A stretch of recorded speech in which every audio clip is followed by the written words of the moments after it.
السلام علیکم ورحمۃ اللہ وبرکاتہ۔ آج ہم بات کریں گے غسل سے متعلق کہ اللہ کے رسول صلی اللہ علیہ وسلم کس طرح سے غسل کیا کرتے۔ تو سب سے پہلا پوائنٹ میں کلیئر کر دوں کہ پانی کے اندر ہاتھ نہیں ڈالنا ہے، کسی برتن میں پانی لے کے پہلے ہاتھ دھونے ہیں۔ پھر اللہ کے رسول صلی اللہ علیہ وسلم وضو کیا کرتے اور پھر اپنے انگلیوں کو گیلا کر کر اپنے بالوں کی جڑوں میں خلال کیا کرتے، اسے داخل کر دیتے، اور اس کے بعد اپنے سر پر پانی بہاتے اور پورے جسم پر پانی بہاتے۔ اب ہم چلتے ہیں اس کے اگلی حدیث میں، جو ذرا ڈیٹیلڈ حدیث ہے، اور اس سے کئی ساری چیزیں ہمیں کلیئر بھی ہو جائیں گی کہ اللہ کے رسول صلی اللہ علیہ وسلم ہاتھ دھوتے پہلے، یعنی کہ پانی میں ہاتھ نہیں داخل کرے جائیں گے۔ میں بار بار اس بات کو کہہ رہا ہوں، ورنہ پانی استعمال شدہ ہو جائے گا، اور جو لوگ ٹونٹی سے کر رہے ہیں ان کے لیے کوئی حرج ہی نہیں ہے۔ پھر اللہ کے رسول صلی اللہ علیہ وسلم ہاتھ دھونے کے بعد مٹی میں اپنے ہاتھ لگاتے اور اپنی شرم گاہ کو اور جہاں جہاں گندگی ہوتی اس کو صاف کرتے، یعنی کہ موجودہ حالت میں ہم جو کر رہے ہیں وہ کریں گے صابن کے ذریعے، تو مٹی اس وقت صابن کی طریقے سے استعمال کی جا رہی تھی۔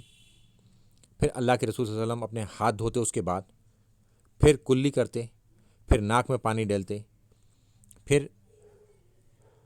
ناک میں، اور کلی سے متعلق یہ ہے کہ اگر روزہ ہو تو بہت اندر تک پانی نہ چڑھائیں ناک میں، اور بہت غرارے زیادہ نہ کریں روزے کی حالت میں، باہر سے ہی کلی کر لیں جیسے عام طور پر کلی کی جاتی ہے۔ پھر اس کے بعد اپنا چہرہ دھوتے،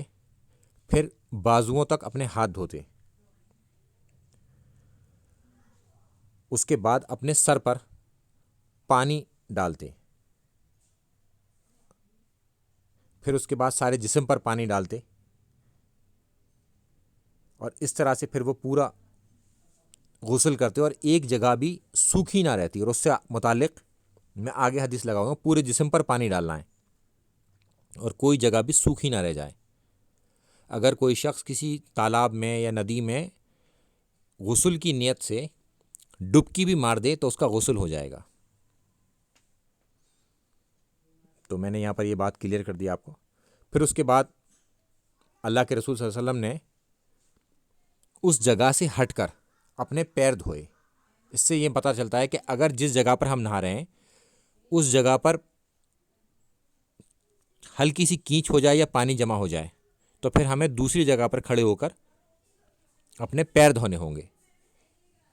اس کا مسئلہ اس طرح سے ہم سمجھ سکتے ہیں ماڈرن زمانے میں کہ جس طرح کے ہمارے ٹوائلٹ ہیں، اگر ہمارے ٹوائلٹ کا پانی اگر صحیح سے ڈھال نہ ہو، جا نہ رہا ہو، تو پھر ہمیں اپنے پیر دوسری جگہ ہٹ کر دھونے ہوں گے۔ اب ہم چلتے ہیں اس کی اگلی حدیث کی طرف، جو حضرت علی سے ہے کہ حضرت علی نے اپنے سر کو منڈائے رہتے تھے ہمیشہ، اور وہ کہتے تھے کہ میں نے اپنے سر سے، اپنے بالوں سے دشمنی کی، کہ اللہ کے رسول صلی اللہ علیہ وسلم نے فرمایا کہ ایک بال کے برابر بھی جگہ سوکھی نہ رہ جائے۔ تو لہٰذا مردوں کے لیے یہی عمل ہے کہ وہ اس طرح سے ہی غسل کریں گے کہ ایک بال کے برابر بھی جگہ سوکھی نہ رہ جائے۔ یہ اصحاب تھے جو سنت کی اتنی پرواہ کیا کرتے تھے۔ آج ہم ہیں، ہمارا حال کیا ہے؟ پھر ہم چلتے ہیں اپنی اگلی حدیث کی طرف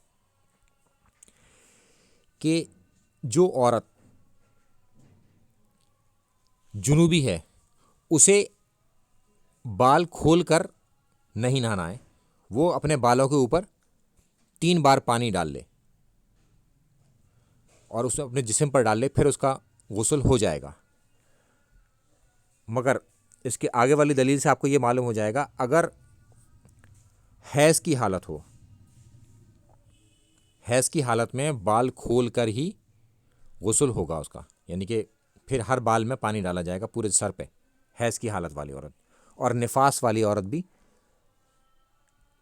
سر میں پانی ڈالے گی اور 3 بار پانی ڈالے گی۔ حیض کا مطلب ہے جو پیریڈز آتے ہیں منتھلی، ماہواری بھی کہتے ہیں اسے، اور نفاس کا مطلب ہے